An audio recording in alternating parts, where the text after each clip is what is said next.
प्रणत क्लेशनाशाय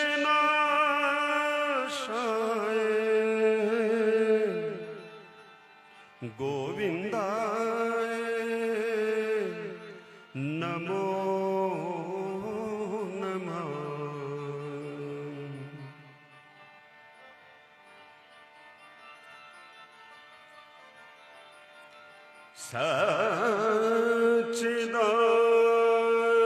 सच्चिदानन्द रूपाय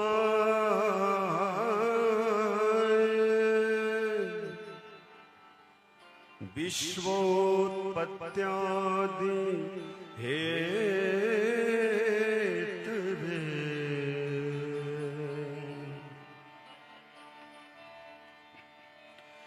तापत्रय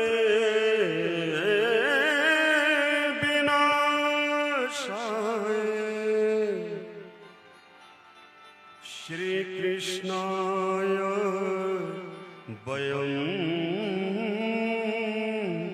नुमः।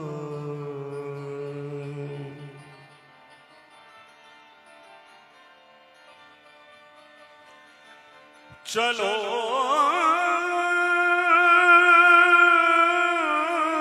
मना बह जाए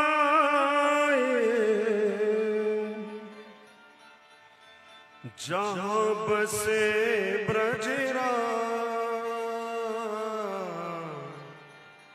गोरस बेचते हरि मिले एक पंथ दो का।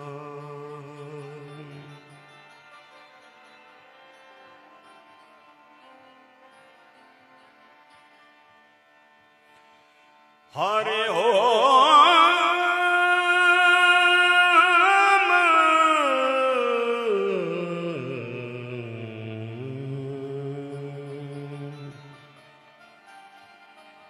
पूर्णमदा पूर्णमिदं पूर्णात् पूर्णमुदच्यते पूर्णस्य पूर्णमादाय पूर्णमेवावशिष्यते।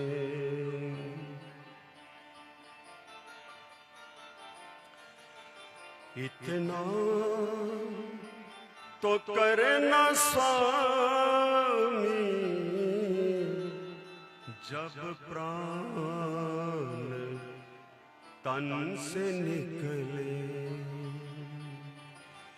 गोविंद नाम लेके मेरे प्राण तन से निकले। श्री गंगा जी का तट हो यमुना का बंसी बट हो। श्री गंगा जी का तट हो यमुना का बंसी बट हो मेरा सांवरा निकट हो जब प्राण तन से निकले। इतना तो करना स्वामी जब प्राण तन से निकले।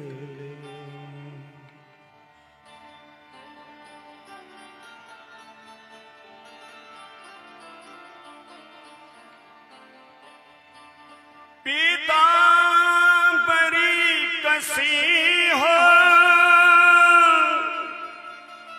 छवि मन में ये बसी हो।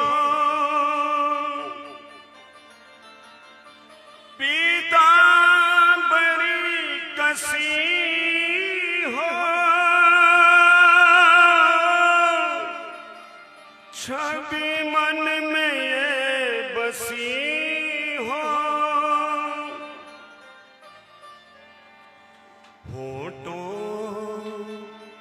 पे कुछ हंसी हो जब प्राण तन से निकले, इतना तो करना स्वामी जब प्राण तन से निकले।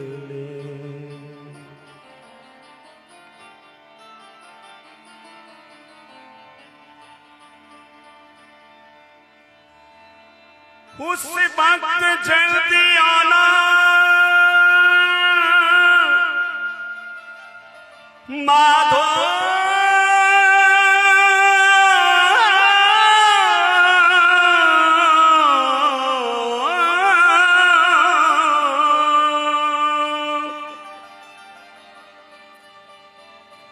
उस वक्त जल्दी आना,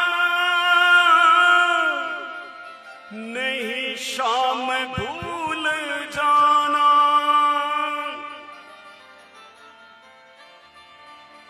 राधा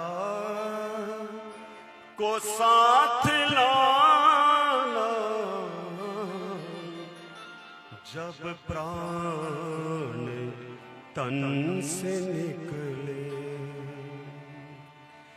इतना तो करना स्वामी जब प्राण तन से निकले।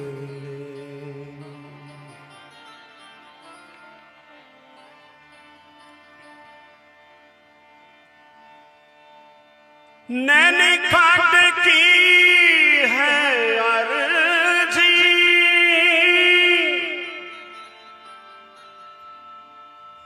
सीधे साधों की है मर्जी।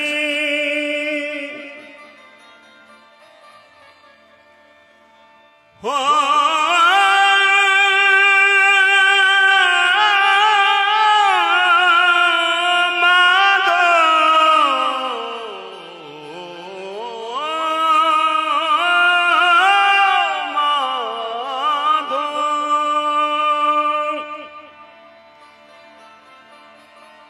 एक भक्त की है अर्जी,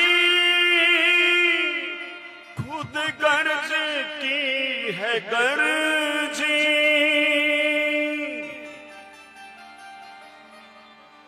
आगे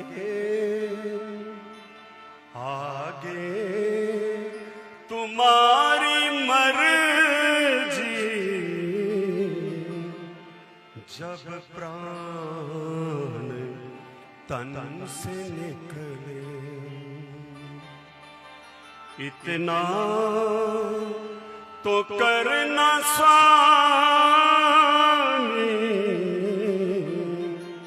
जब प्राण तन से निकले, जब प्राण तन से निकले,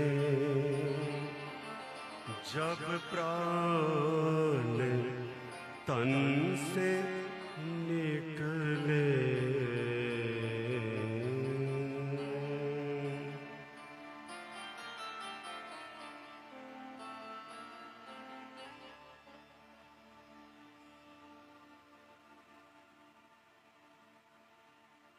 नित्य धर्मो सुख दुखो तो नित्यम,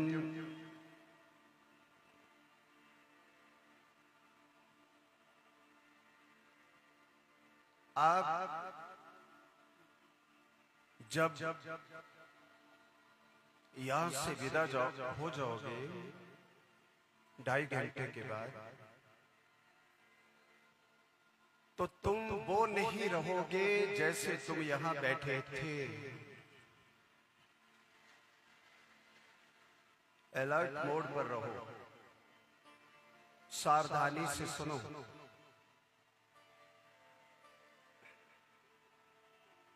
एक बाहरी लेखक ने लिखा है, विदेशी लेखक ने, You cannot step twice in the same river. शब्द देखो इसके। लेखक कहता है कि तुम सेम टाइम पर, एक टाइम पर एक नदी में नहा भी नहीं सकते। Because time change so we change time to time. हम बदल जाते हैं, शरीर बदल जाता है, सांस बदल जाते हैं, नदी बदल जाती है।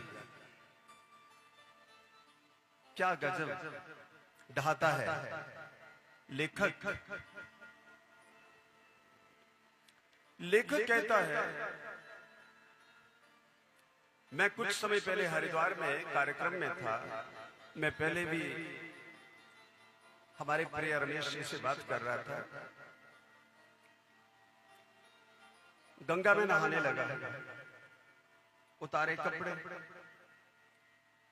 पांव पानी में डाला, गंगा भाग गई। नहीं गंगा आई, नहीं गंगा आई। मैंने घुटनों तक पानी में आगे बढ़ा तो घुटनों तक जिस गंगा ने मेरे को स्पर्श किया वो गंगा भाग गई। पीछे से नहीं गंगा आई। मैं कमर तक गया तो जिस पानी ने कमर को छुआ वो भाग गया। मैं गले तक गया, जिस गंगा ने मेरा गला छुआ, जिस पानी ने, वो पानी छू करके भाग। मेरी समझ में नहीं आया कि मैं किस गंगा में नहाया, मैं किस गंगा में नहाया। क्या गंगा स्टेबल है? क्या स्टैटिस्टिक्स इसका कोई जुड़ाव बनता है? इसकी कोई स्थिरता है? नहीं। गंगा के बहते पानी की स्थिरता नहीं है। तुम्हारे सांसों की है? अगर गंगा की स्थिरता नहीं है तो तुम्हारा सांस भी कहां टिका हुआ है? तुम्हें पता ही नहीं लगता कि तुम कितने सांस ले लेते हो। कभी गिने? महात्माओं ने गिने हैं, संतों ने गिने हैं, और संतों ने गिन करके कहा कि आप 24 घंटे में 21,600 सांस लेते हो। साइंस भी इस बात को मानने लगी है कि 20,000 सांस, ये साइंस की बात, 24 आवर 24 घंटे में आदमी लेता है। एक बात बताओ कि आप क्या कभी अपने सांसों की तरफ ध्यान देते हो? नहीं देते। लेकिन जो सांस निकल जाए, क्या आप उसको पकड़ सकते हो? क्या आप उसको दोबारा अपने अंदर, अपनी टंकी में, अपने अंदर की टंकी में डाल सकते हो दोबारा? जैसे म्युनिसिपल कमेटी का पानी डालते हो अपने अपने घरों की टंकी में, डालते हो ना कमेटी घर का पानी। और कमेटी घर के पानी की टंकी की टूटी अगर चलती रह जाए रात को तो सवेरे तक खलास, पानी खत्म। जैसे कमेटी घर में पानी आए, आपकी टंकी भरे, टूटी चलती रहे तो पानी खत्म हो जाता है। इसी प्रकार तुम्हारे सांसों की टूटी लगातार चली हुई है। पता है आपको? ये जो सांसों की टूटी है, ये नल जो है ये रुकता नहीं है, पर आप ध्यान नहीं देते। एक और बात मैंने इसलिए कहा नैनी खड्ड वालों कि आप जब यहां से जाओगे तो आप वैसे ना रहोगे। जितने सांस आप यहां छोड़ोगे ना, वो सदा के लिए तुम्हें अलविदा, बाय बाय करके चले गए। वो सांस तुम्हें वापस नहीं मिलेगी। तो आपने कुछ पाया कि गवाया 3 घंटे में? आमतौर पर अगर देखें तो आदमी गवाता है। क्या गवाता है? सांस। पर नैनी खंड वालों, आपका सौभाग्य है, आपने यहां बैठ करके सांसों को गवाया नहीं, कन्हैया से लगाया। आपने सांस गवाए नहीं, कन्हैया से लगाए, जोड़े। लेकिन फिर भी मैं आपको कहूंगा कि जो सांस आपने यहां छोड़ दिए वो दोबारा आपको मिलेंगे नहीं। तो जीवन सदा सदा, हर दिन, हर पल, हर घड़ी खत्म होता जा रहा है। पता लगा कि नहीं? बात को समझे। देखो कौन कौन हमें समझा रहा है कि जीवन जा रहा है, और जीवन सदा एक जैसा रहता भी नहीं। ध्यान दें, जिनको हम रघुपति राघव राजा राम पतित पावन सीताराम कहते हैं, ऐसे राघव राजा राम जी का सिंहासन पर तिलक होने वाला था, और अगले दिन ही सूचना मिली, हटो गद्दी से, राजाओं के कपड़े उतारो, फेंको नीचे, साधु का कपड़ा डालो, निकलो अयोध्या से। जिसको आप इष्ट मानते हैं, भगवान मानते हैं, उनका एक पल में, एक रात के बाद क्या हुआ? राजा बनते बनते फकीर बन गए। है समय का कोई और छोर? क्या समय को पकड़ सकते हो आपकी? आने वाले समय में क्या है?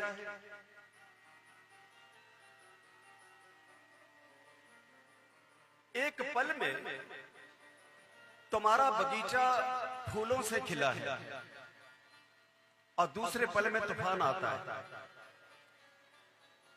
ये तूफान क्या है? यही काल है। ये हवा का तूफान आता है तो फूलों को मसल के मिट्टी में मिला देता है, और काल का तूफान आता है तो आदमी को उठाकर मिट्टी में मिला देता है। इतना ही फर्क है। ध्यान दें,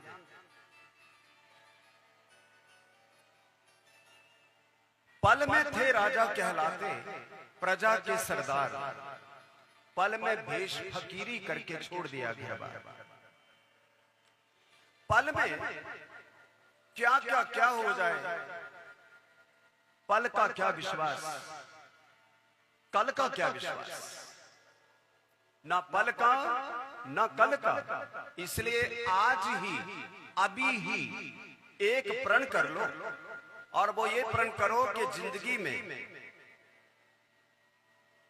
समय को व्यर्थ नहीं गवाएंगे, समय को परमात्मा के चरणों में लगाएंगे।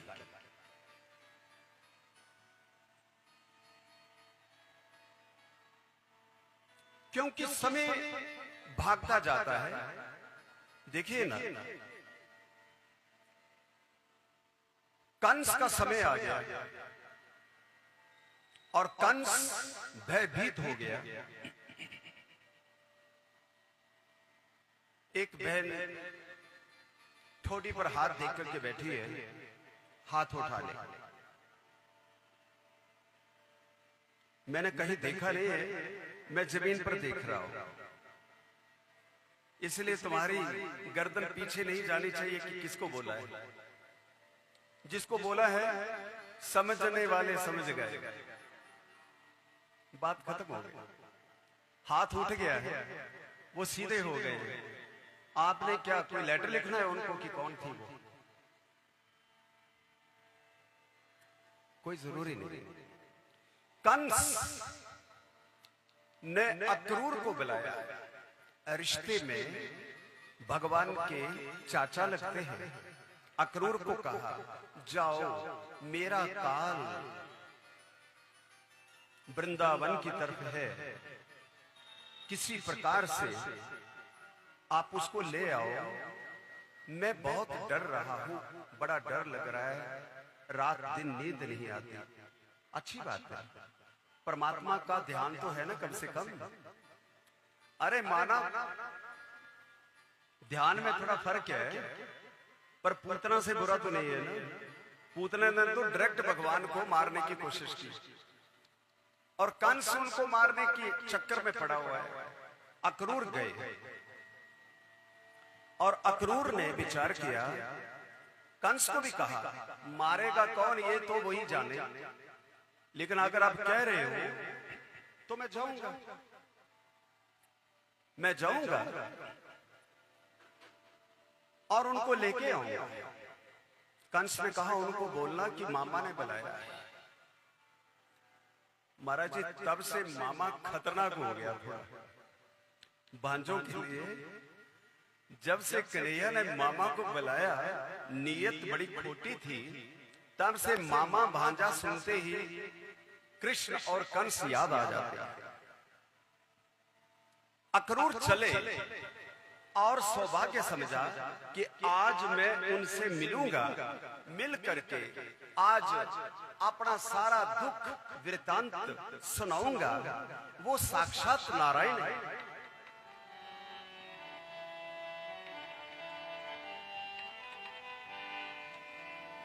और अक्रूर कहते हैं, भग घनश्याम मिलेंगे वृंदावन, दर्शन उनके कर पाऊंगा। भगवान मिलेंगे वृंदावन, दर्शन उनके कर पाऊंगा। वंदन कर श्री नंद नंदन के, अपनी झोली भर पाऊंगा। वंदन करके श्री नंदन के, अपनी झोली भर पाऊंगा।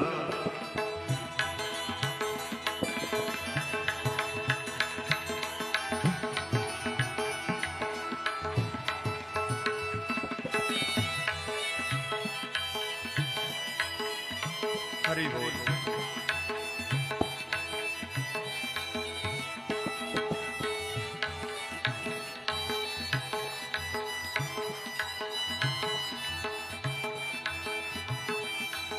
चाचा जी विचार करते हैं कि भतीजा है बड़ा सुंदर, त्रिलोकी का नाथ है, लेकिन अभी तक दर्शन नहीं हुआ। आज दर्शन करूंगा।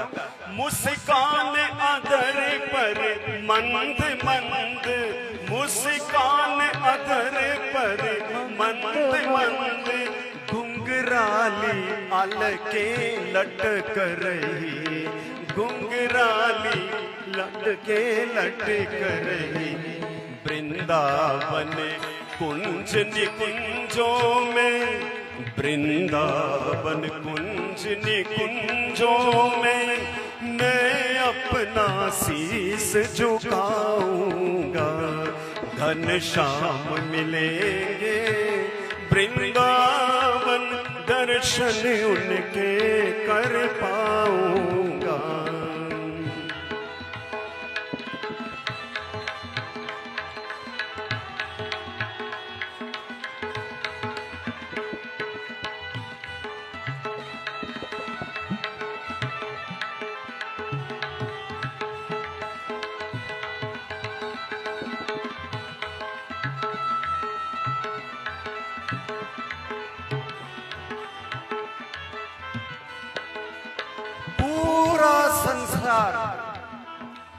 उनका यश गाता है, उनकी सुंदरता का गीत गाता है, उनकी महिमा गाता है। अक्रूर कहते हैं कि मेरा क्या दुर्भाग्य है, आज तक भतीजे से मिल नहीं पाया, लेकिन कंस ने मौका दे दिया। अब गवाऊंगा नहीं, जाऊंगा जरूर, दर्शन पाऊंगा, अपने आप को धन्य करूंगा। जिनका मंगल यक्षगान करे, जिनका यक्षगान करे, जिनका मंगल यक्षगान करे, जिनका मंगल यक्षगान करे। ब्रह्मा विष्णु शिव शंकर भी, ब्रह्मा विष्णु शिव शंकर भी। मैं पकड़ चरण जगदीश्वर के, मैं पकड़ चरण जगदीश्वर के, का संताप मिटाऊंगा, घनश्याम मिलेंगे वृंदावन, दर्शन उनके कर पाऊंगा।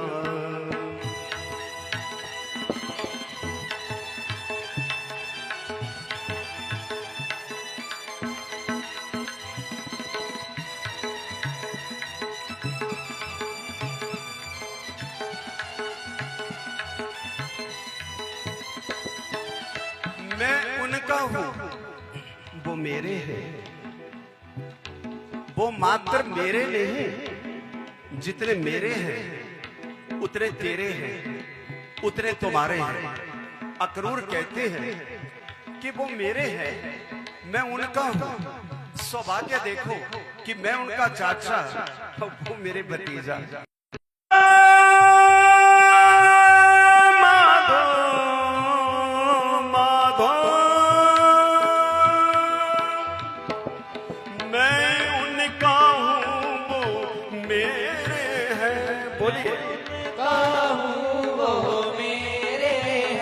अगर तुम्हारा मैं तो अकेला बोल रहा हूं, तुम भी अपना अपना मना लो ना, मौका मैं दे रहा हूं, अपनी जीव को तैयार करो और क्या बोलो, मैं उनका हूं वो मेरे हैं, मैं उनका हूँ वो मेरे हैं, मैं उनका हूं वो मेरे हैं, उनका हूँ वो मेरे हैं। फिर कैसे दुर्जन मानेंगे, फिर कैसे दुर्जन आलिंगन करके चरणों का, आलिंगन करके लिपट कर, जैसे बेल पेड़ के साथ लिपट जाती है, अक्रूर कहते मैं ऐसे चरणों में लिपट जाऊंगा, भले ही मैं चाचा हूं लेकिन चरण नहीं छोड़ूंगा।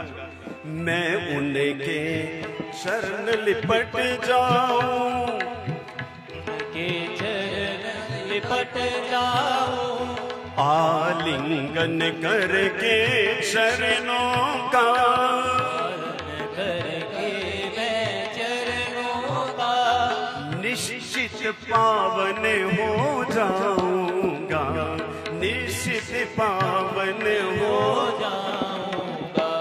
घनश्याम मिले वृंदावन में, दर्शन उनके कर पाऊंगा। घनश्याम वृंदावन में दर्शन उनका कर पाऊंगा। सांझ हो गई अक्रूर को चलते चलते, दिन ढलने लगा, लेकिन सोच कैसी है उनकी, नैनीखंड वालों तुम्हें भी ये बीमारी लग जाए तो अच्छी बात है। ये सोच जो अक्रूर लेके जा रहा है, नैनीखंड वालों जब तुम अपने अपने घरों में जाओ ना, तो मेरे कन्हैया की सोच लेके जाना, किसी के साथ पंगा नहीं लेना, निंदा नहीं करना, बुराई नहीं करना, केवल कन्हैया का अपने मन में ध्यान करते हुए अपने घर में जाना। अक्रूर वृंदावन जा रहे हैं और आप अपने अपने घरों में जाओ, जो अक्रूर के मन में है वही तुम्हारे मन में हो जाए, ये बीमारी तुम्हें भी लग जाए, ऐसा मैं कहना चाहता हूं।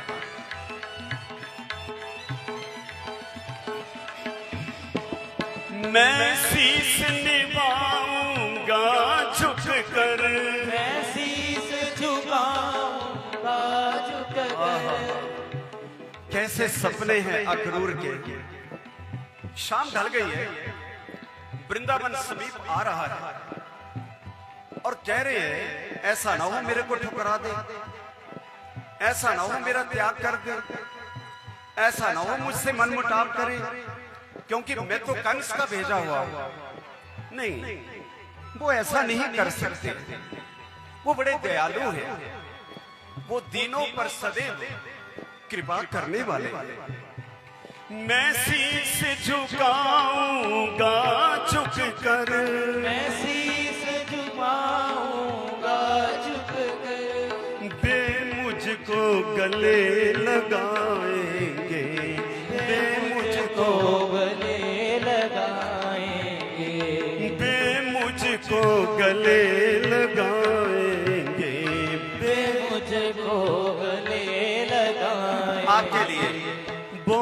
सबको गले लगाएंगे, वो सबको गले से लगाएंगे।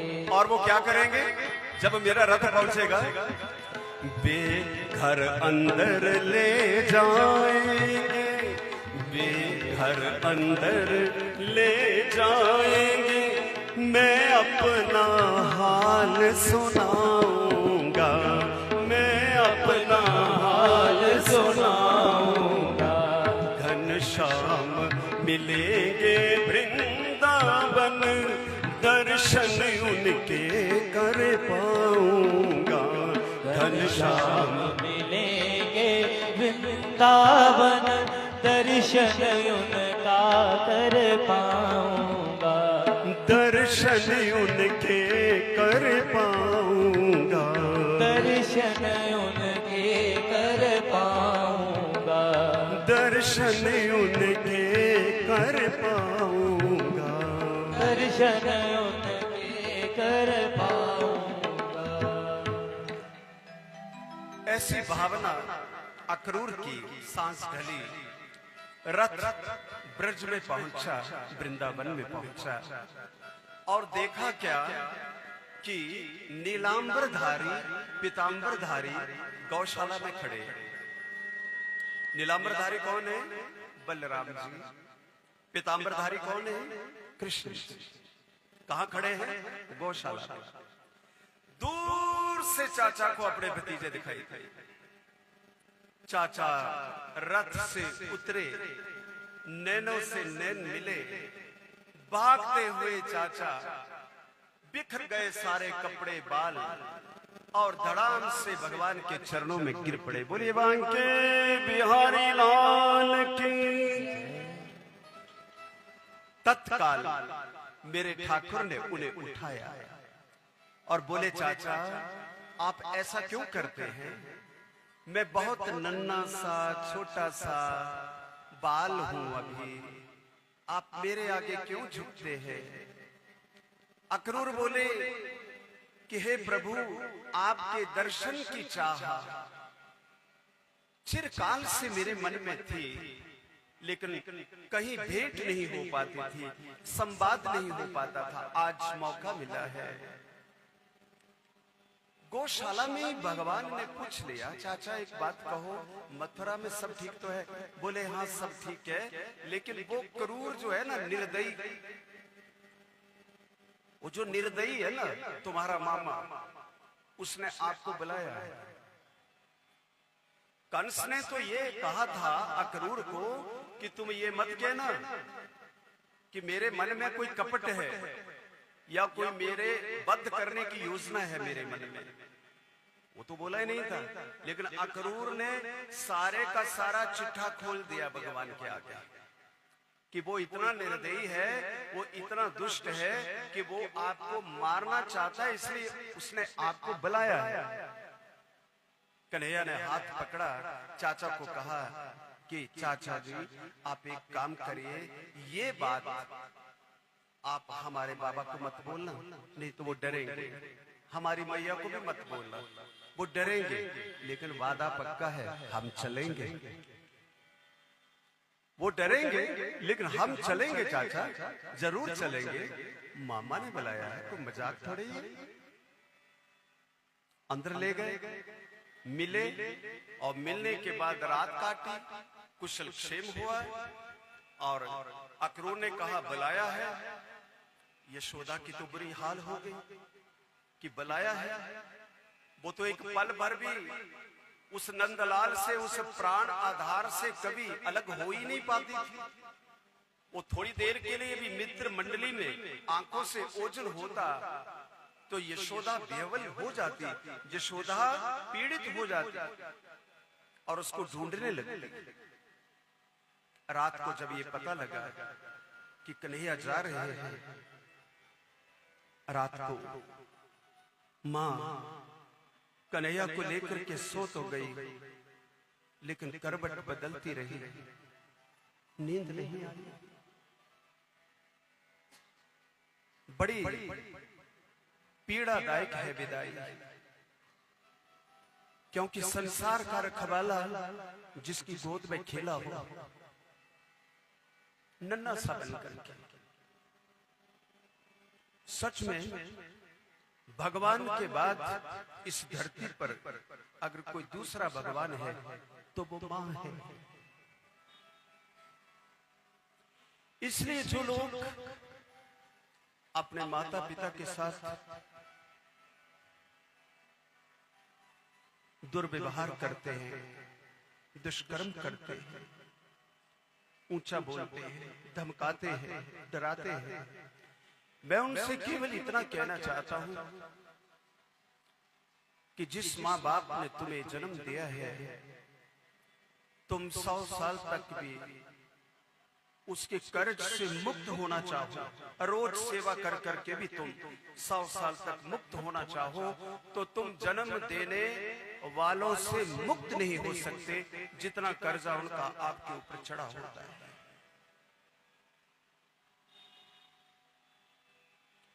एक माँ और एक बाप ही ऐसा है जो हमेशा ये चाहता है कि मेरी औलाद, मेरी संतान मेरे से ऊपर खड़ी हो, इसकी प्रतिष्ठा, इसका सम्मान, इसकी उन्नति संसार के बीच मैं बेटे के नाम से जाना चाहूंगा।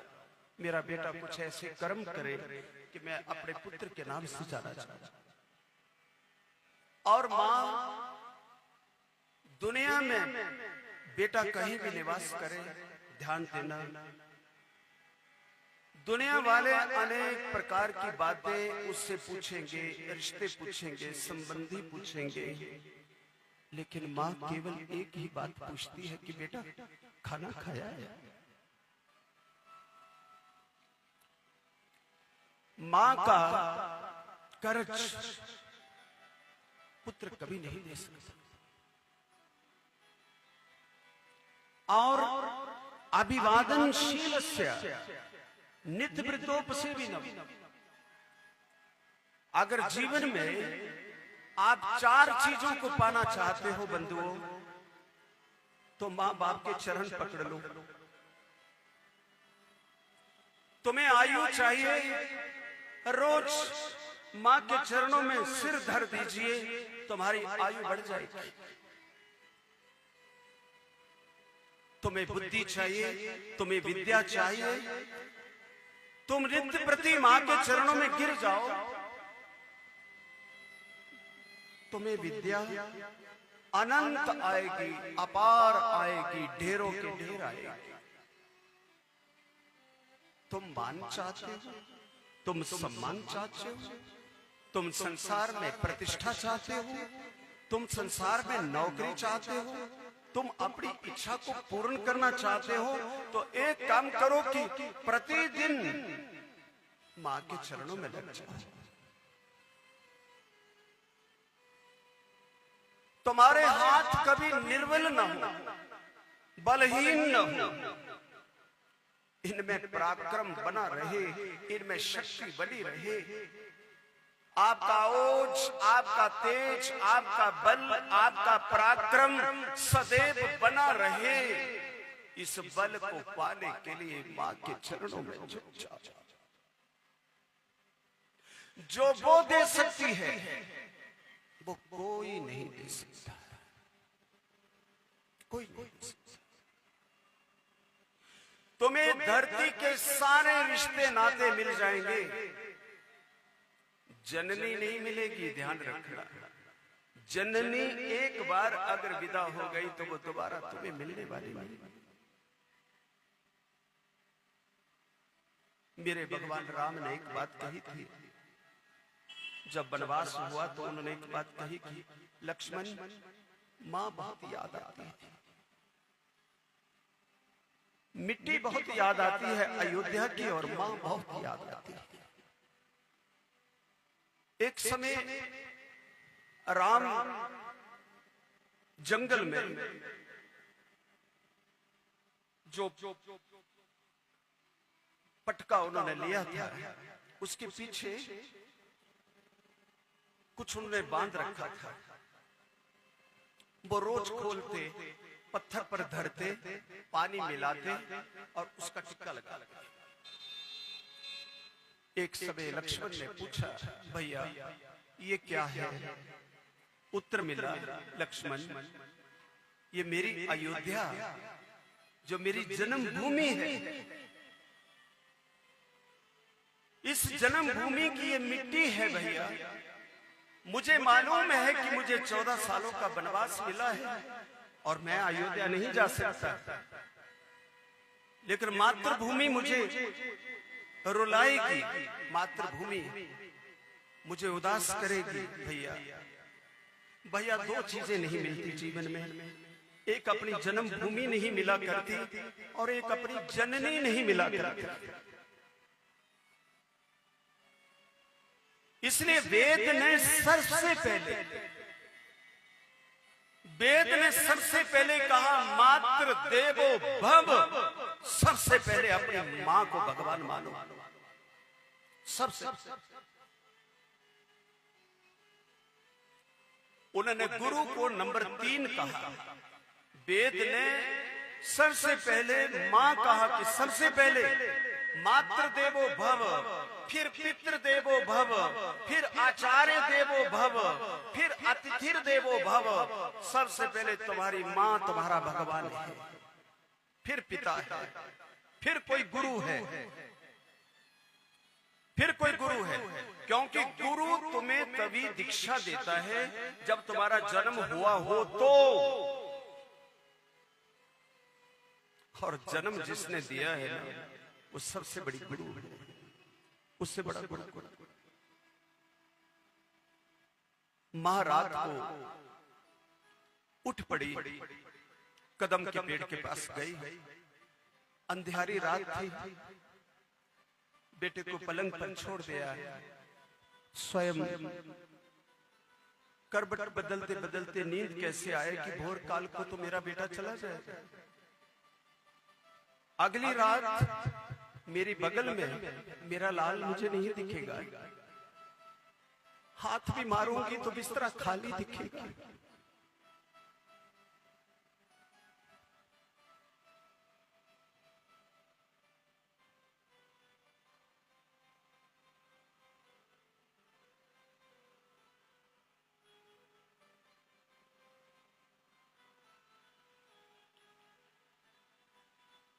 कदम के पेड़ अचानक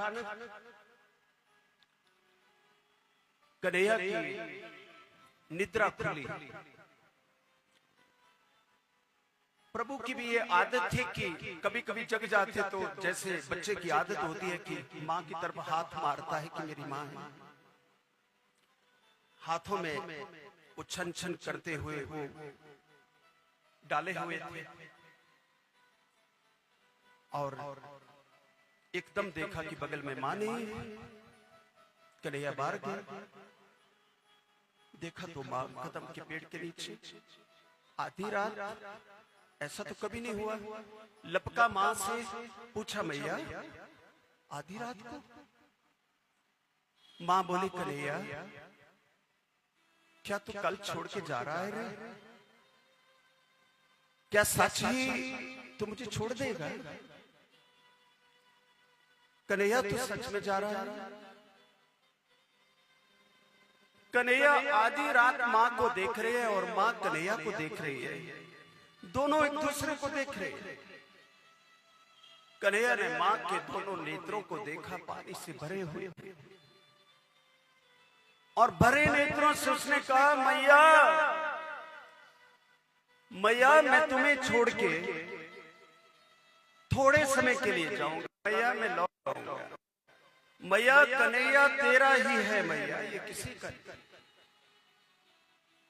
तेरे सिवाय कोई नहीं।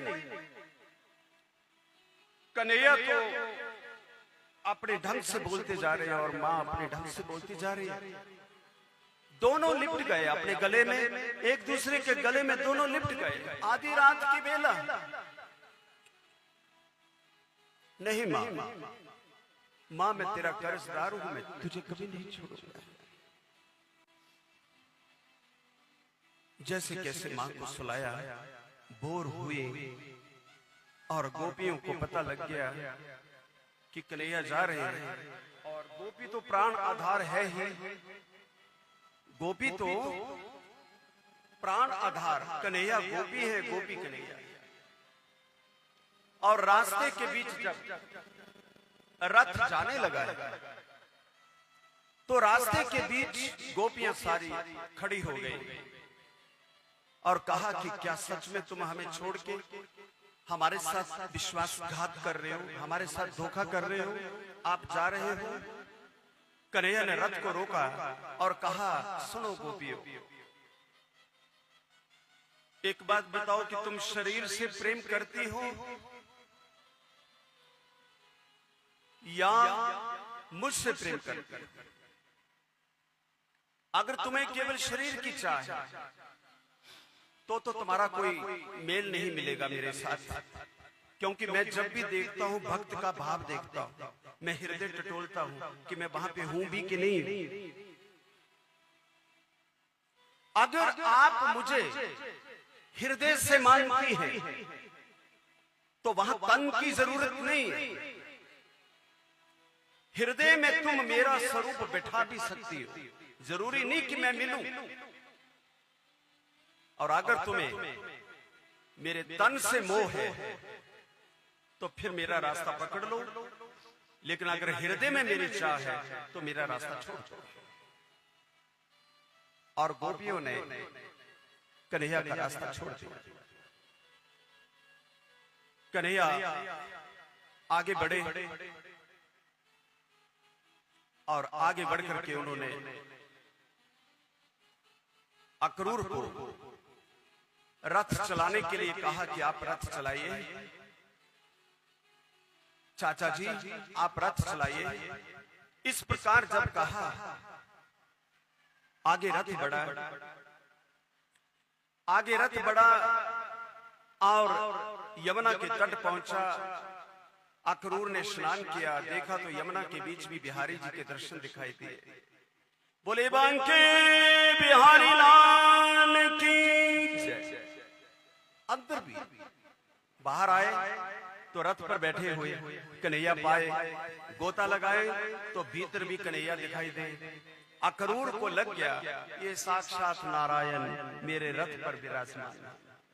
मथुरा में पहुंचे और मथुरा में पहुंचकर महाराज कंस के बगीचे में रात्रि काल को निवास करने लगे।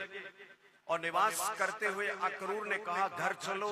कन्हैया बोले, चाचा अभी हम घर नहीं जाएंगे, अभी तो हमें कुछ काम है जरूरी जो करने वाले हैं, मामा से भी थोड़ा तालमेल बनाना है।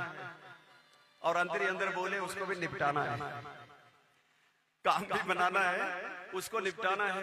और इतना कहकर बोले, चाचा आप चलो, हम रात्रि को यही विश्राम करेंगे, अगले दिन हम पहुंचेंगे। ऐसा कह करके आगे बढ़े। अक्रूर चले गए, कन्हैया मित्र मंडली के साथ, क्योंकि नंद भी साथ ही चले आए थे। आपको मालूम कि ग्वाल बाल भी संग ही चले आए थे, क्योंकि वो झूठ बोला गया था कि मामा ने भांजे को मथुरा में बुलाया। तो नंद को तो ये ज्ञान नहीं था कि मामा की करतूत क्या है, मामा का विचार क्या है, दूषित विचार क्या है, ये तो उनको ज्ञान नहीं। आप देखिए, दूसरे दिन भगवान मित्रों के साथ यमुना के किनारे किनारे घूमने लगे। एक धोबी दिखाई दिया। अब धोबी दिखाई दिया और वो कंस का धोबी था, कंस के कपड़े धोता था। अब कंस तो खूब हरिष्ट पुष्ट था, इतना बलिष्ठ, और वो ठहरे बेचारे गवाले, छोटे छोटे कद।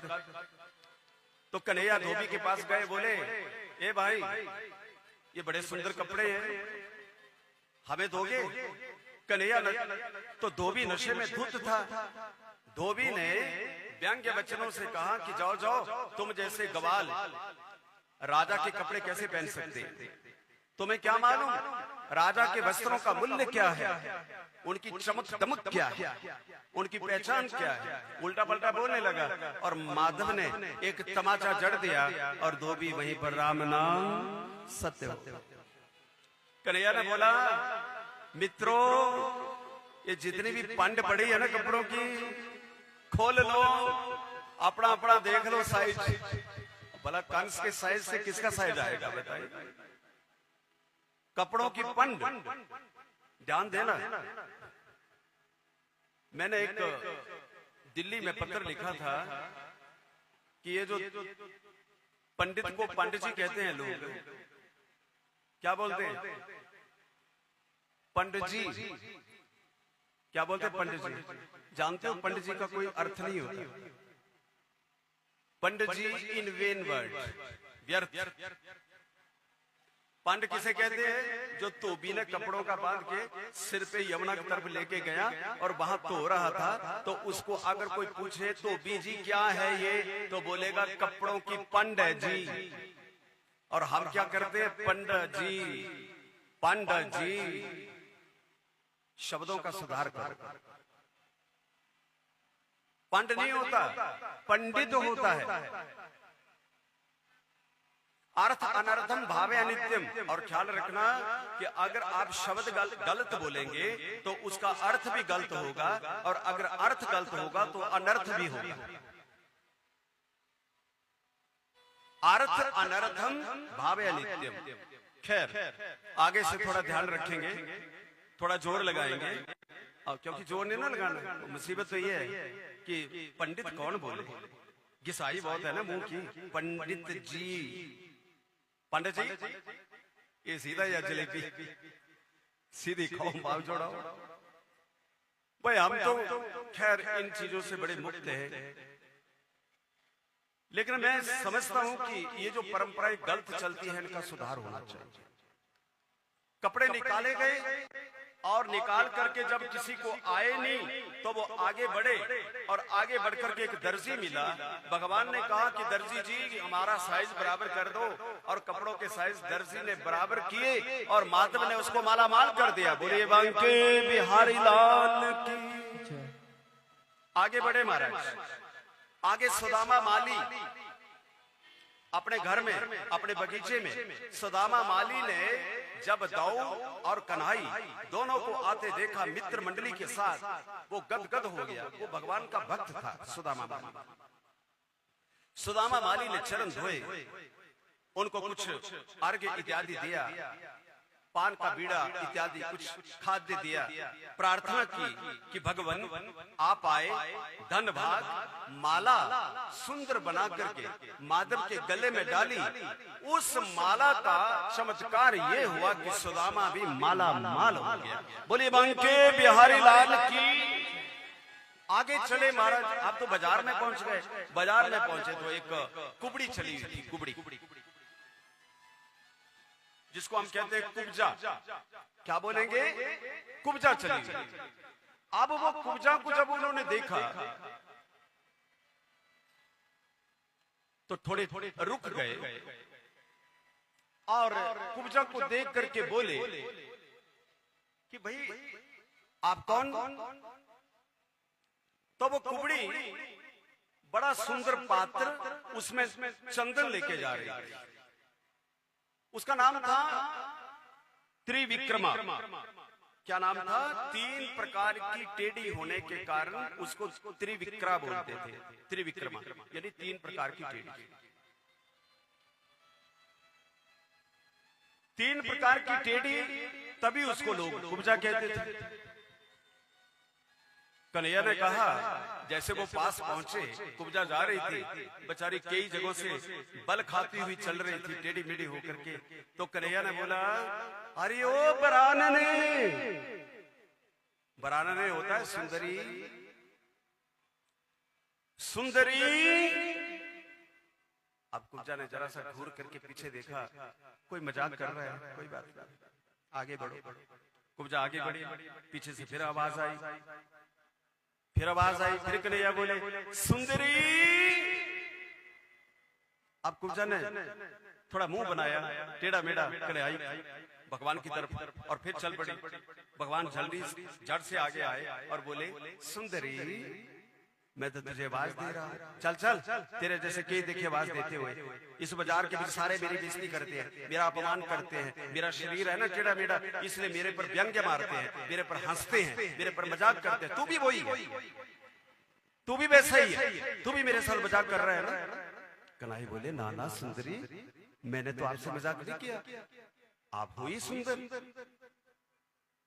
बोले एक बात बताओ, ये कौली में क्या डाला है, कटोरी में कहां लेके जा रही हो? कुब्जा बोली ये राजा के लिए चंदन है। अच्छा, राजा चंदन लगाते हैं? कुब्जा बोले हाँ लगाते तो है। कन्हैया बोले ठंडे तो होते नहीं, चंदन ठंडा होता है। सुंदरी रोज लगाते हैं? हाँ रोज लगाते हैं, पर फिर भी तो गर्मी रहते हैं। कन्हैया बोले एक काम करना, ये जो चंदन है सुंदरी आज मेरे माथे पे लगा दे, मेरे भैया के माथे पे लगा दे, मेरे माथे पे लगा दे, फिर देख तेरी काया कल्प होती है कि नहीं। कुब्जा बोले ना ना, ये राजा का चंदन है, मैं आपको नहीं दे सकती, राजा मारेगा। कन्हैया बोले अरे आगे कितने मारे उसने, आप चिंता मत करो, हम आपको बचाएंगे, लेकिन तो एक बार चंदन लगा। और कुब्जा ने पीला चंदन मेरे कन्हैया को लगा दिया है। ध्यान रखना, पीत चंदन वासुदेव भगवान को बहुत प्रिय है। सफेद चंदन बलराम जी को, चंदन को कहते हैं अंगराग। भगवान करीब गए, बोले क्या बात है, आपको तीन तीन जगहों से टेढ़ी हुई पड़ी हो। बोले मैं ऐसे कुब्जा हूं, कुबड़ी हूं। बोले ठहरो, दोनों पांव आगे करो। आगे पांव किए, भगवान ने उसके पांव पर अपना पांव धरा, ये उंगलियां आगे की, ठोड़ी की तरफ किया। बोले थोड़ी ऊंची कर, थोड़ी सी ऊंची की, पांव दबाए, ठोड़ी को थोड़ा उचक झटका दिया ऊपर की तरफ। उचक करते ही कुबड़ी की काया कल्प हो गई। बोली बांके बिहारी लाल की जय। वो तो सुंदरी बन गई, उसका टेढ़ा मेढ़ा बन गया। ठाकुर के पास अगर लगातार आते रहोगे ना, तो जीवन का सारा टेढ़ा मेढ़ापन दूर हो जाएगा। लगातार आते रहोगे तो दूर होता रहेगा। लेकिन इसका अर्थ ये नहीं कि अभी मैं कल चला जाऊं और परसों से फिर वही राग रंग, वही निंदा चुगली, बिल्कुल भी नहीं, बिल्कुल भी नहीं। जियो इंसानों की तरह। अब कुब्जा ने कहा कि चलो घर। कन्हैया बोले अभी नहीं जाना, बाद में आना है हमने। आप सीधे हो गए, सुंदर हो गए, मैंने बोला था ना कि तू सुंदर है, देख तू कितनी सुंदर बन गई। अब हम अपना पहले कुछ काम निपटाए आते हैं आगे, और मुड़ के आएंगे कुब्जा। सुंदरी तो हम तेरे घर आगे बढ़े। भगवान आगे देखा व्यापारी खड़े थे। व्यापारियों ने पान का बीड़ा लिया था, मालाएं ली थी। भगवान श्री कृष्ण बाजार में अपनी मित्र मंडली के साथ भ्रमण कर रहे हैं। बांके बिहारी लाल की। उन्होंने पान का भगवान को पान दिया और हार दिए, गले में अर्पण किए और चित्र लिखे, जैसे कोई पत्थर का बुत देखता रह जाता है। अरे कृष्ण की छवि इतनी विचित्र है कि वो देखते ही रह गए। ऐसे लगा जैसे बुत खड़े। वो बाजारी लोग जो थे वो बुत की तरह खड़े रह गए कि ये है क्या चीज है भाई। इतना अनुपम सौंदर्य, इतनी सुंदरता, इतनी दिव्यता चेहरे पर, छवि माधव की चेहरे पर इतनी छवि झलक रही है। आगे बढ़े, आगे बढ़े तो एक धनुष पड़ा था, रंगेश्वर धनुष कहते हैं उसको। वो धनुष इतना भयानक था कि कोई उसको उठा नहीं पाता था। और वहां जितने भी लोग थे उसकी रक्षा करने के लिए चारों तरफ पहरा दे रहे थे, जैसे कोई बहुत बड़ी कोई मिसाइल रखी होती है। और कन्हैया भी वहां पहुंचे। मेरे प्रभु ने देखा, दाऊ ने देखा और दोनों ने देखा भाइयों ने कि ये कोई बहुत बड़ा धनुष है भाई, चारों तरफ बड़ी रस्सी वस्सी बांध रखी है। और सिपाही जो थे वो कह रहे थे हटो हटो, आगे मत आना, कहीं धनुष के नीचे दबकर मर ना जाना, हटो हटो, धनुष बड़ा भारी है। भगवान ने एक छलांग लगाई महाराज, बाएं हाथ से उठाया, चकनाचूर करके पूरा धनुष जमीन पर फेंक दिया। बोले बांके बिहारी लाल की जय। ये मेरे प्रभु की बात।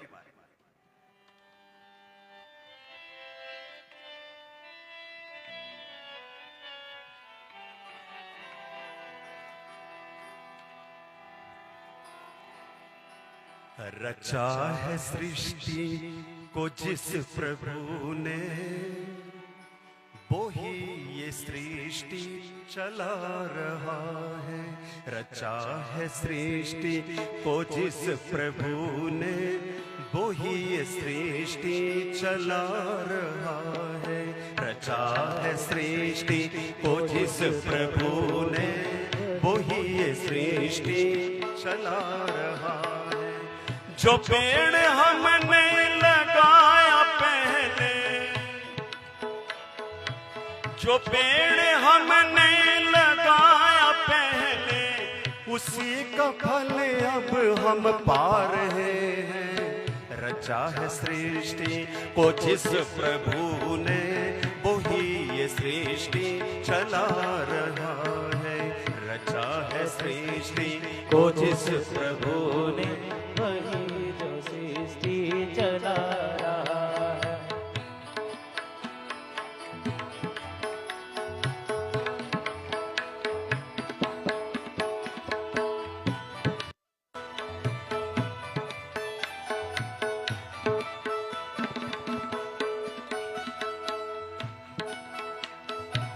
इसी धरा से शरीर पाए, इसी धरा पर फिर सब समाए। इसी धरा से शरीर पाए, इसी धरा पर सब है समाए। है सत्य नियम यही धरा का, है सत्य नियम यही धरा का। एक आ रहे हैं, जा रहे हैं। रचा है सृष्टि को जिस प्रभु ने, वो ही ये सृष्टि चला रहे हैं। रचा है वही ये सृष्टि चला रहा है।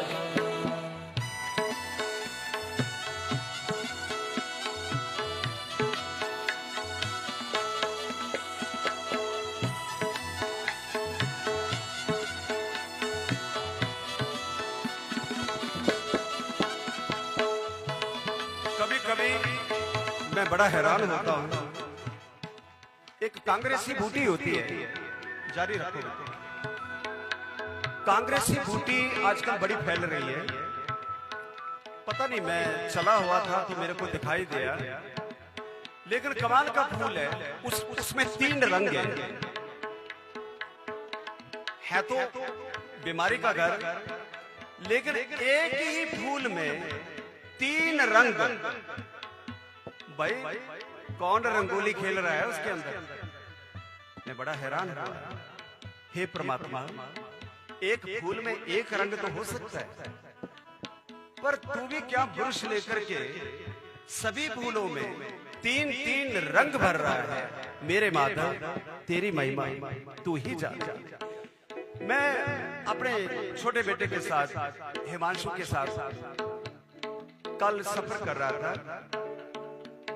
और चढ़ाई चढ़ते चढ़ते मैं उससे एक बात कर रहा था। मैंने कहा, बेटा, परमात्मा जो है, बजाइए साथ साथ ध्वनि दीजिए धीरे धीरे, कि परमात्मा जो है हमें फल देता है। हम फल खाते हैं, सेब खा रहे हैं, अमरूद खा रहे हैं, संतरा खा रहे हैं। भाई हमने तो नैनीखंड में बहुत खाया, भर भर के खाया। जो लोग कहते हैं कि हम कुछ नहीं खाते, बुलाना भी है तो खाना क्या है, उन्होंने कुछ भी नहीं खाना। 3 चीजें तो पेट है, सेब भी, अमरूद भी, पपीता भी, अंगूर भी। बाकी हम आटा पटा नहीं खाते भाई। बाकी ऊट पटांग जो है ना, वो तब खाते हैं जब कथा हो जाए। कथा के बाद तुम दुनिया भर का जो भी ड्रम रखना है रख दो, खाने खा लेंगे। लेकिन एक बड़े कमाल की बात ये मेरे को दिखाई देती है। मैंने हिमांशु को कहा कि बेटा, ये जब अमरूद हम देखते हैं कि जमीन के अंदर होता है, जड़े मिट्टी में, गंदगी भी है वहां, रेत भी है वहां अंदर, कीचड़ भी है वहां, और पानी भी गंदा सा है। और उसी को ये पी रहा है ना, ये पेड़ अमरूद का उसी को पी रहा है, और बदले में ऊपर जाकर एक फल लगा रहा है, सारे पेड़ को पानी दे रहा है। वो मिट्टी, कंकर, वो गिल्लापन, वो सभी जगहों पे जा रहा है। और अगर वो कंकर, मिट्टी, रेत अगर सेब के बीच या अमरूद के बीच भी भेज देता, फल के अंदर भी भेज देता थोड़ा सा, तो क्या खा पाते हैं? बताइए। संतरे में भी वही कचरा वो जो नीचे से आ रहा है, सप्लाई तो वही है ना। लेकिन क्या कमाल की बात है, 24 कैरेट सोने की भांति फल साफ सुथरा होता है, मजा ले अंदर एक भी कंकर आ जाए। हे प्रभु, तेरी कैसी लीला। जो पेड़ हमने लगाया पहले, जो पेड़ हमने लगाया पहले, उसी का फल हम अब पा रहे हैं। रचा है सृष्टि को जिस प्रभु ने, वो ही ये सृष्टि चला रहा है। रचा है सब सृष्टि को जिस प्रभु ने, वही ये सृष्टि चला रहा है।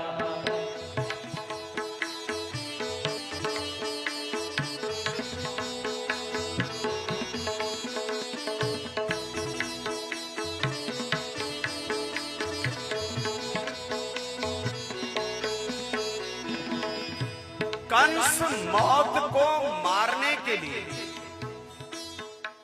खुद बचने के लिए, मौत को मारने के लिए, अपना आप बचाने के लिए लगातार मेहनत कर रहा है।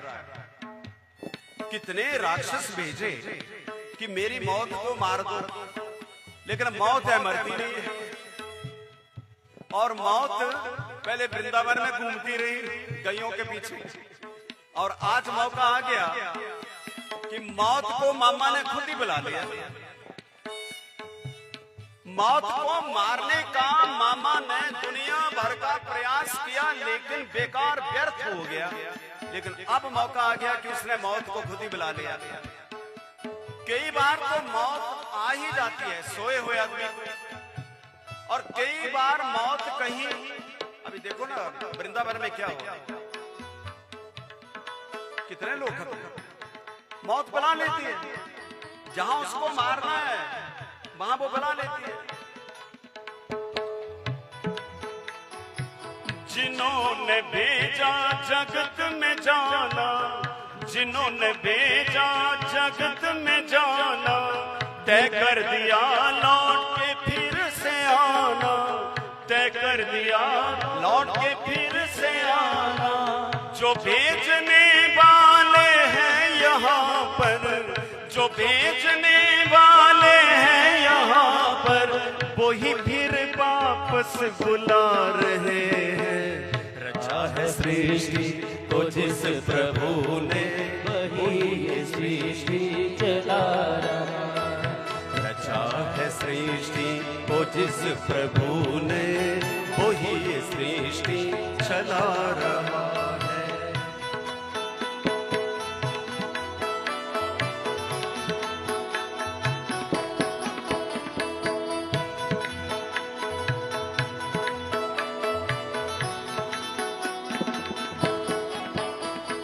ध्यान दें, हर चीज परमात्मा ने जो खाने की बनाई है उसको ढका हुआ है। कोई चीज नंगी दिखाई नहीं देती। इसलिए ऋषियों ने एक परंपरा बनाई कि जो घर की लक्ष्मी है वो सत्संग में जाए, कहीं भी जाए, वो नंगे सिर होके ना बैठे। ध्यान दें, अगर आप मक्की को देखें, खेत में लगी हुई है, ढकी हुई है। आप केले को देखें, मोटा छिलका लगा है, ढका हुआ। आप संतरा को देखें, छिलका लगा हुआ है, ढका हुआ है। आप कणक को देखो, गेहूं कैसे ढकी होती है ताकि कोई दूसरी चीज हमला ना करे। शायद ये ढक्कन ऋषि परंपरा में इसलिए आया जिसको हम विदेशी घोड़े बनकर के छोड़ते जा रहे हैं। शालीनता ये जीवन में होना चाहिए, विनम्रता होनी चाहिए, सादगी होनी चाहिए, इसमें क्या बुराई है?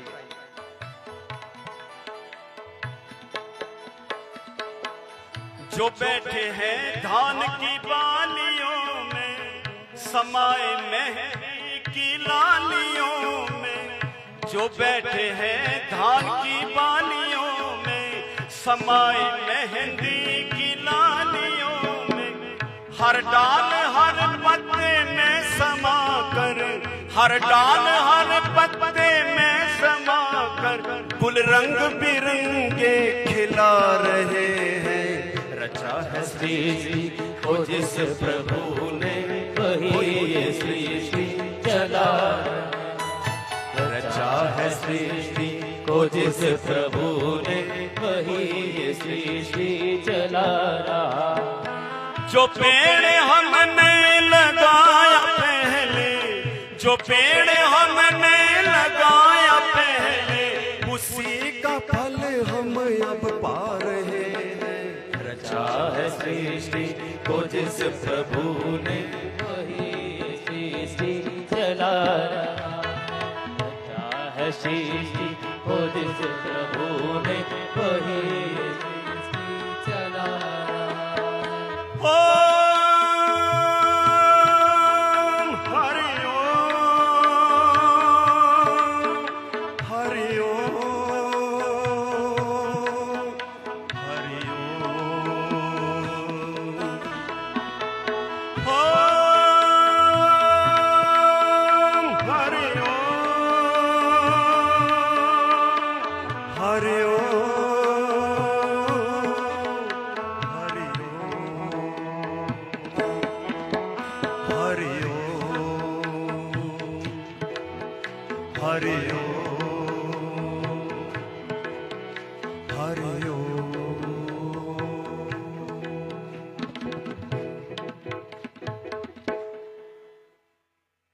परसों से हरिओम अपनी छतों पे आसन बिछाकर करना है। ध्यान देना, ये जो हवा है ना, इसमें ओम है। सवेरे सवेरे नैने खंड वालों, आपकी जो हवा में, एक बात बोलूं आपको, जिन लोगों ने देखा होगा वो उनको पता होगा, लेकिन नैनी खंड आम जगह नहीं है, ये विलक्षण जगह है। मुझे ऐसा लगता है कि कभी ये ऋषियों की तपस्थली होगी, ये ऋषियों की तपस्थली होगी। और हवा, हमारे फेफड़ों में भी ओम है, हम पहचानते नहीं, वो अलग बात। बीच में जब पानी चलता है ना, ये आपका, इसको गौर से सुनिए, इसमें भी वही ओम ओम की गूंज। छोटे छोटे बच्चे जब पैदा होते हैं ना, आपने कभी उनकी आवाज सुनी? स्टार्टिंग के बीच जब वो बोलते हैं अंग ओम, बोलते हैं ओम। मंदिर की घंटी बजाते हो, जब मंदिर की घंटी अंतिम समय में होती है तो उसमें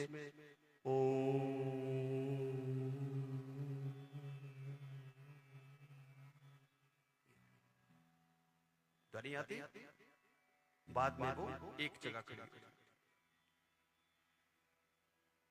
ढोल में, आवाज में, सांस में, शरीर में, पत्तों में, पेड़ों में, पक्षियों में, समुद्र में केवल एक ही आवाज है, ओम।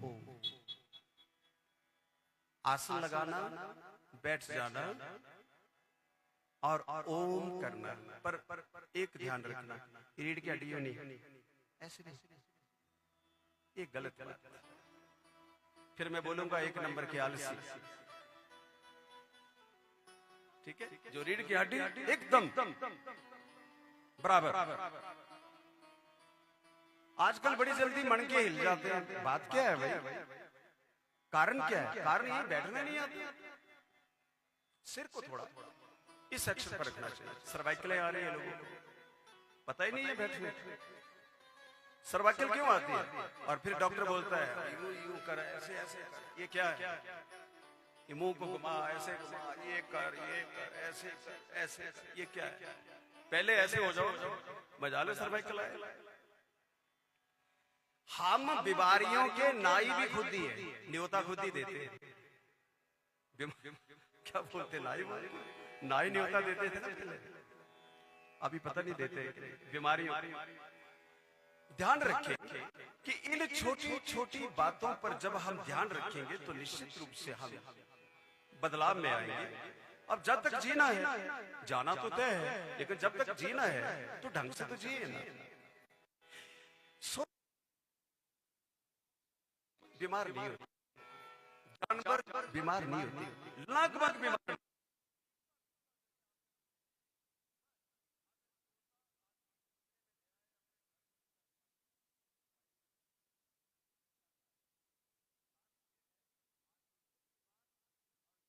डाला वो भी बीमार है,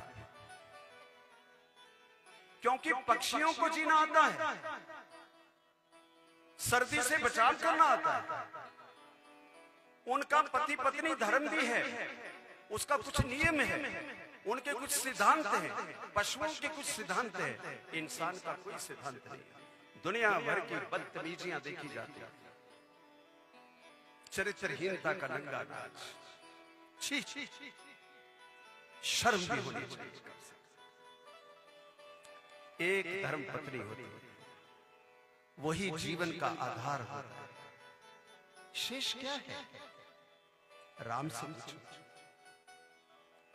मर्यादा पुरुषोत्तम जब बने, राष्ट्रीय यज्ञ जब उन्होंने किया तो सीता की जरूरत पड़ी, तो सीता वनवास में थी। वशिष्ठ ने कहा यहां सीता चाहिए, भगवान बोले नहीं है। वशिष्ठ बोले सोने की बनाओ, सोने की बनाई। एक दिन यज्ञ, 2 दिन यज्ञ, 3 दिन, 4 सोने की, 5 सोने की, 6 सोने की, 7 सोने की, 8 सोने की सीताएं बनी। 8 एक कमरे में रख दी। राम को सीता तो याद आ ही रही थी, मेरे प्रभु यज्ञ जो हो रहा था। एक दिन राम उस कमरे में गए मेरे प्रभु, जहां सीताएं रखी हुई थी। ध्यान देना, जहां सीताएं रखी हुई थी वहां प्रभु गए, देखा गौर से सीताओं को, और देखा पहली मूर्ति को देखा तो बोले तेरी नाक मेरी सीता जैसी है। अगली मूर्ति पर गए, बोले तेरी आंखें मेरी सीता जैसी है। अगली मूर्ति पे गए, बोले तेरे कान मेरी सीता जैसे। 8 मूर्तियों के आगे कौन बोल रहे हैं? भुवनाधिपति, संसार के रचयिता, वो बोल रहे हैं। जब 8वीं पर गए तो 8वीं को बोलने लगे कि तेरी उंगलियां मेरी सीता जैसी, और उन्हें मुंह घुमाया, जरा से आंखों में आंसू आ गए। मुड़ के जैसे मूर्तियों की तरफ देखा और मूर्तियां प्राणवान हो गई। बांके बिहारी लाल की प्राणवान, सब जागृत हो गए, खड़ी हो गई, एकदम मुस्कुराने लगी, हंसने लगी। राम बोले ये क्या हुआ? अरे इतनी हंस करके बोली, प्रभु हैं तो आपकी सीता है ना, अब तो आपको अपनाना पड़ेगा, क्योंकि आपने हमें बैठा करके पूजा की है।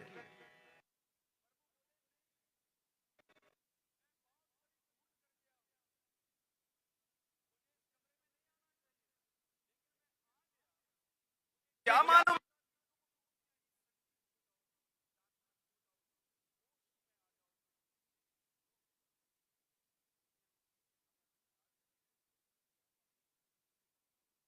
या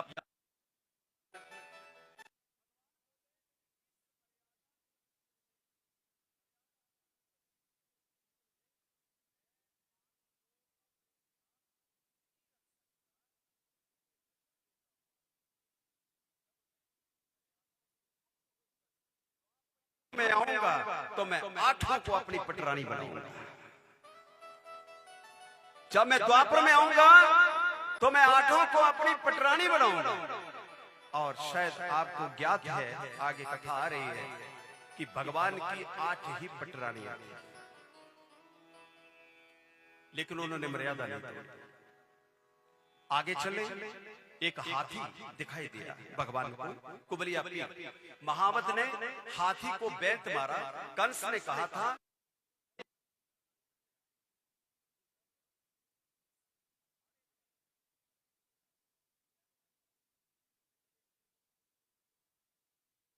हाथी को पिलाया था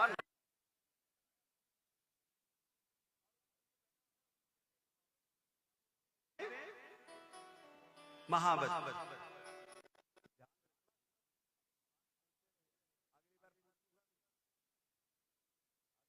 दौड़ता रहा।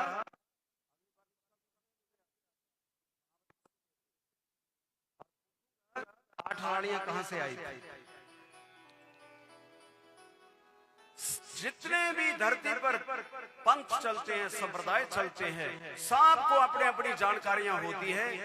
एक हिंदू ही है ऐसा जिसकी जानकारी को दीमक ने चाट खाया है, पता ही कुछ नहीं। आगे बढ़े, हाथी ने आक्रमण किया और प्रभु ने जैसे हाथी ने झपट्टा मारा, कुबलिया पीड़ ने, प्रभु ने झट से उसकी सूंड को पकड़ा और अपना पांव योग शक्ति से हाथी के पांव को दबाया, सूंड को पकड़ा, दोनों दांत हाथी के खींचे, दोनों दांतों को बाहर निकाला, हाथी को नीचे गिराया और उन्हीं दांतों से हाथी का कर दिया सफाया। बोलिए बांके बिहारी लाल की जय। दोनों भाइयों ने वो खून से लथपथ हाथी के दांत अपने कंधों पर रखे और कहां गए? जहां अखाड़ा लगा हुआ, यहां युद्ध हो रहा है। युद्ध वाले कौन कौन से?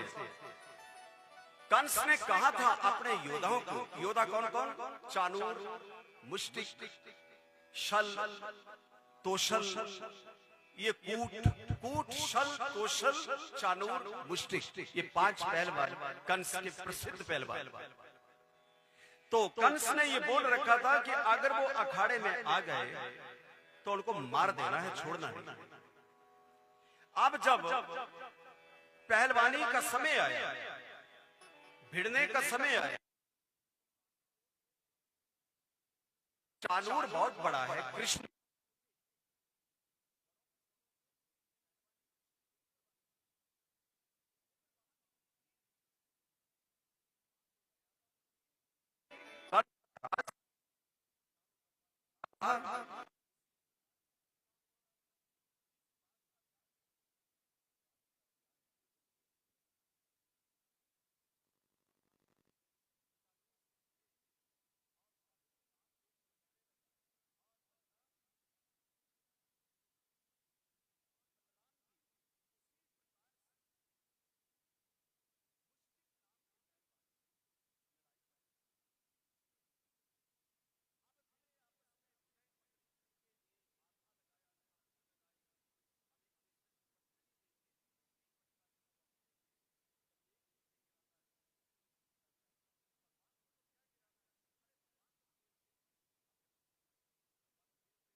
ऊपर भगवान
बड़े लोग मेरे कान में बोलते हैं आखिर के कि गुरु जी वो इतना पाप कमा रहा है और बड़ा फल फूल रहा है। मैंने बोला बेटा पतझड़ आते देर नहीं लगती, वो फल फूल तो रहा है।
मर्यादा होगी, क्योंकि जहां धर्म होगा, सदाचार होगा, पवित्रता होगी, नीति होगी, मर्यादा होगी, वहां कोई भी गांव बसता हो, कोई क्षेत्र बसता हो, कोई नगर बसता हो, सभी लोग आनंद पूर्वक वहां पर निवास करते हैं।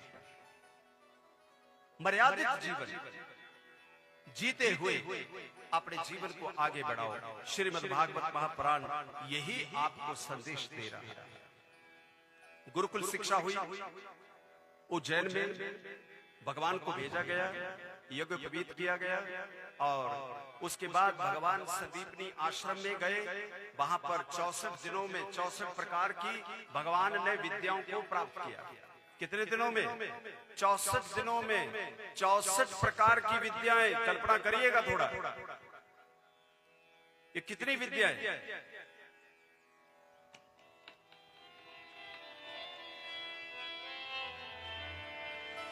जब से देखा है बांके बिहारी तुम्हें,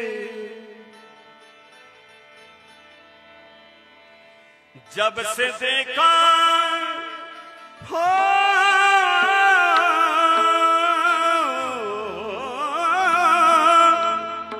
जब से देखा है बांके बिहारी गया, लुट गया, लुट गया, लुट गया, लुट गया, लुट गया, लुट गया, लुट गया, लुट गया, लुट गया। जब से देखा है बांके बिहारी तुझे, जब से देखा है बांके बिहारी तुझे, लुट गया, लुट गया, लुट गया, लुट गया, लुट गया, लुट गया, लुट गया, लुट गया, लुट गया, लुट गया, लुट गया, लुट गया, लुट गया, लुट गया, लुट गया, लुट गया। हरि बोल।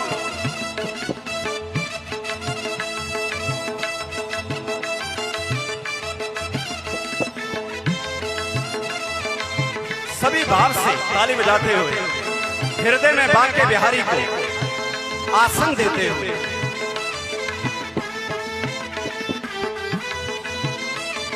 और मेरे संग बोलेंगे।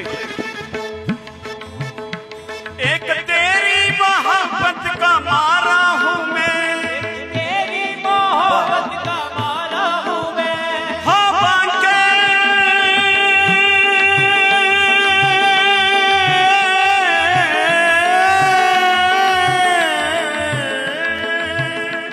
एक तेरी मोहब्बत का मारा हूँ मैं, एक तेरी मोहब्बत का मारा हूँ मैं, एक तेरे बिना बेसहारा हूँ मैं, एक तेरे बिना बेसहारा हूँ मैं, एक तेरे बिना बेसहारा हूँ मैं, एक तेरे बिना बेसहारा हूँ मैं।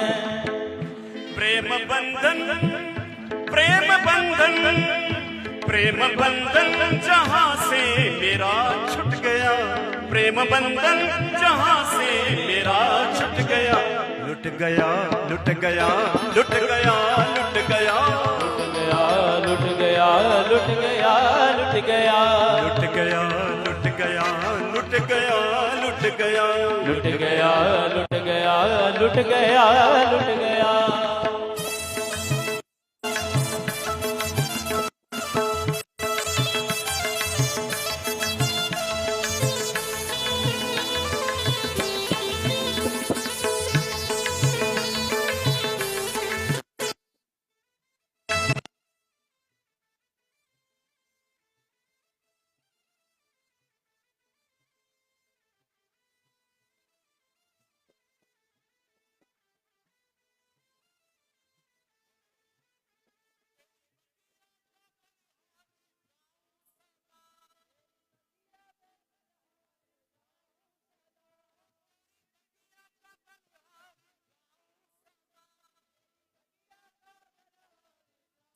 सदा मेरे मन में बसी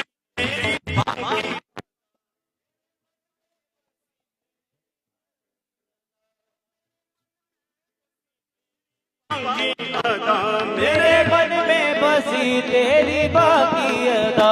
प्रेम बंधन, प्रेम बंधन, प्रेम बंधन जहाँ से मेरा झुक गया, प्रेम बंधन जहाँ से मेरा छूट गया, लुट गया, लुट गया, लुट गया, लुट गया, लुट गया, लुट गया, लुट गया, लुट गया, लुट गया, लुट गया, लुट गया, लुट गया, लुट गया, लुट गया, लुट गया, लुट गया।